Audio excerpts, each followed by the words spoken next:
Menopause అయిపోయిన తర్వాత 1 year తర్వాత గర్భాశయ క్యాన్సర్ వస్తుందని ఈ మధ్య ఎక్కువగా వింటున్నాం కదా. సో 1 ఇయర్ తర్వాత మనకు బ్లీడింగ్ అవుతుంది అంటే ఎందుకు వస్తుంది అంటే ఎక్కడి నుంచో మనకి హార్మోన్ సిక్రీట్ అవుతుంది.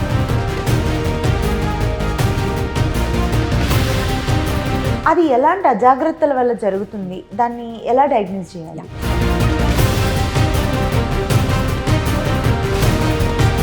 గర్భాశయం లోపల పొర మీద యాక్ట్ చేసినప్పుడు that will lead to endometrial cancers.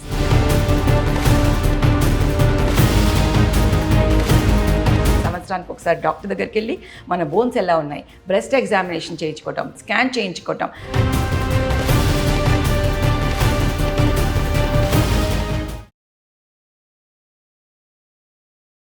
Menopause అయిపోయిన తర్వాత 1 ఇయర్ తర్వాత గర్భాశయ క్యాన్సర్ వస్తుందని ఈ మధ్య ఎక్కువగా వింటున్నాం కదా.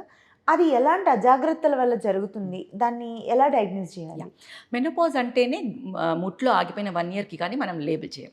సో 1 ఇయర్ తర్వాత మనకు బ్లీడింగ్ అవుతుంది అంటే ఎందుకు వస్తుంది అంటే ఎక్కడి నుంచో మనకి హార్మోన్ సిక్రీట్ అవుతుంది. ఇది అజాగ్రత్త అనను నేను, ఇది మనం అర్థం చేసుకోవాల్సిన విషయం అంటాను. అంటే మనకి ఓవరీస్ పని చేయకూడదు మెనోపాజ్ తర్వాత. ఓవరీస్ పని చేయనప్పుడు పని చేస్తున్నాయంటేనే అది ఏదో ప్రమాదానికి సంకేతం.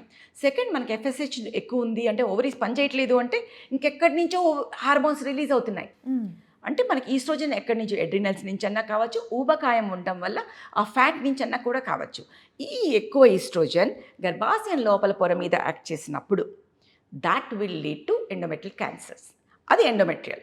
మెనోపాజల్ ఉమెన్లో గర్భాశయం ముఖద్వారము మనకి ఎక్ట్రోపీ అని అంటాం, ఇట్లా బయటకు వచ్చేది, అది బయటకు రావచ్చు, లోపలికి వెళ్ళిపోవచ్చు. సో ఇన్ఫెక్షన్ లోపలికి ఉండి దానికి అది మనకి క్యాన్సర్గా ఎక్కువగా వచ్చే ఎక్స్పోజర్ కూడా ఎక్కువ ఉండే అవకాశం ఉంటుంది. సో అప్పుడు ఇన్ఫెక్షన్స్ వచ్చినా రిపీటెడ్ ఓవర్ టైం ఇన్ఫెక్షన్ వచ్చినా కూడా అది మెనోపాజ్ ఉమెన్ రెండు ఎక్స్ట్రీమ్స్ ఉంటాయి మన క్యాన్సర్ సర్విక్స్కి, 30sలో 60sలో. సో మన అజాగ్రత్త విషయంలో ఏంటంటే వైట్ డిశ్చార్జ్ని నెగ్లెక్ట్ చేయటం. ఏముందిలే, ముట్లాగిపోయాయి కదా, నాకు ఏ ప్రాబ్లం లేదు, నేను ఎందుకు వెళ్ళాలి అని నెగ్లెక్ట్ చేయటం, అది ఆ జాగ్రత్త.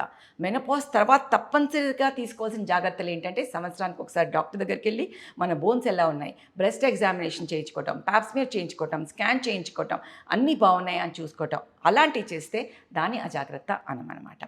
మెనోపాజ్ తర్వాత బ్లీడింగ్ వచ్చినా, వైట్ డిశ్చార్జ్ వచ్చినా అది అబ్నార్మల్ అని గుర్తుపెట్టుకుని దానికి ట్రీట్మెంట్ చేయించుకోవాలి.